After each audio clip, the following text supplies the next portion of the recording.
ഇന്നത്തെ വീഡിയോയിൽ മീൻ പുളിയില അട എങ്ങനെ റെഡിയാക്കി എടുക്കാമെന്നാണ് നമ്മൾ കാണുന്നത്. മലയാളികളായിട്ടുള്ള എല്ലാ ആളുകളും വളരെയധികം ഇഷ്ടപ്പെടുന്ന ഒരു റെസിപ്പിയാണിത്. അതിനായിട്ട് നമ്മുടെ പറമ്പിൽ തന്നെ നിൽക്കുന്ന ഒരു ചെറിയ വാളംപുളി മരത്തിൽ നിന്നും തളിരില നോക്കി കട്ട് ചെയ്തെടുക്കുന്നതാണ് നിങ്ങളീ കാണുന്നത്. നല്ല തളിരില നോക്കി കട്ട് ചെയ്ത് നമ്മളൊരു മുറത്തിലേക്ക് ഇട്ട് കൊടുക്കുകയാണ് ചെയ്യുന്നത്.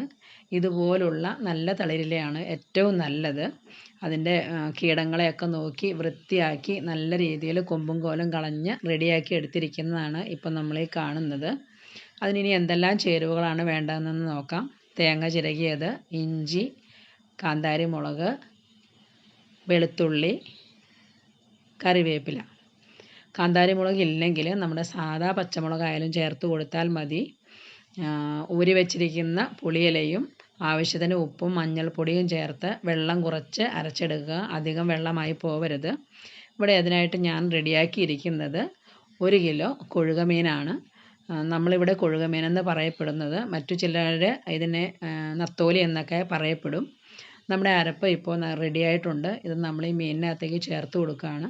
അങ്ങനെ ചേർത്ത് കൊടുക്കുമ്പോൾ ഇതിനകത്തേക്ക് കുറച്ച് വെളിച്ചെണ്ണയും കൂടി ഒഴിച്ചു കൊടുത്ത് നന്നായിട്ട് മിക്സ് ചെയ്തെടുക്കുക. നന്നായിട്ട് മിക്സ് ചെയ്തതിന് ശേഷം കുറച്ച് സമയത്തേക്ക് നമുക്കിത് അടച്ചു വെക്കാം. ഇതിൻ്റെ എരിവും പുളിയും ഉപ്പും എല്ലാം മീനിലേക്ക് പിടിക്കാൻ വേണ്ടിയിട്ടാണ് നമ്മൾ അങ്ങനെ ചെയ്തു കൊടുക്കുന്നത്. അതിനുശേഷം നമുക്കൊരു വാഴയില എടുത്ത് അതിലേക്ക് ഇങ്ങനെ നന്നായിട്ട് പരത്തി കൊടുക്കാനായിട്ട് സാധിക്കും. പരത്തുമ്പോൾ തീരെ നൈസായി പോവരുത്. അങ്ങനെ നൈസായി പോയാൽ പെട്ടെന്ന് അടിക്ക് പിടിച്ച് കത്തിപ്പോവും. അതുകൊണ്ട് കുറച്ച് ഒരു മീഡിയം കനത്തിൽ വേണം നമ്മളിതിനെ പരത്തി കൊടുക്കാനായിട്ട്. നല്ല രീതിയിൽ റൗണ്ട് ചെയ്ത് ആവശ്യത്തിന് കട്ടിക്ക് പരത്തിയെടുക്കുക. മറ്റൊരു ഇല വെച്ച് നമുക്കതിനെ മൂടി വെക്കാം. നമ്മുടെ കാരണന്മാർ അയക്കുന്ന ആളുകൾ വറകലത്തിൽ വെച്ച് തീക്കനലിൻ്റെ പുറത്ത് വെച്ചാണ് ഇത് നമ്മൾ ചുട്ടെടുത്തുകൊണ്ടിരുന്നത്. ഇപ്പോൾ വറകലമില്ലാത്തതുകൊണ്ട് എൻ്റെ ഒരു പഴയ പാനാണ് ഞാൻ ഉപയോഗിക്കുന്നത്. എല്ലാ പ്രാവശ്യവും ഞാൻ ഈ പാൻ തന്നെയാണ് ഉപയോഗിക്കുന്നത്. അതിലേക്ക് നമുക്കിങ്ങനെ വെച്ച് കൊടുക്കാനായിട്ട് സാധിക്കും. അങ്ങനെ വെച്ച് കൊടുക്കുമ്പോൾ പ്രത്യേകം ശ്രദ്ധിക്കേണ്ട ഒരു കാര്യം, 3-4 ലെയർ ഇല നമ്മളതിൻ്റെ അടിയിൽ വെച്ച് കൊടുത്തിട്ട് വേണം വെക്കാനായിട്ട്. അല്ലെങ്കിൽ പെട്ടെന്ന് കത്തിപ്പോകും. ചെറിയ ഫ്ലെയിമിലിട്ട് വേണം നമുക്കിത് മറിച്ചും തിരിച്ചും എടുത്ത് ഉണക്കിയെടുക്കാനായിട്ട്. ഇപ്പോൾ ഇലകളൊക്കെ കരിഞ്ഞ് റെഡി ആയിട്ടുണ്ട്. നമുക്കിതിനൊന്ന് തുറന്ന് നോക്കാം. ഇപ്പോൾ വളരെ ടേസ്റ്റിയായ സൂപ്പർ മീൻ പുളിയില അട റെഡിയായിട്ടുണ്ട്.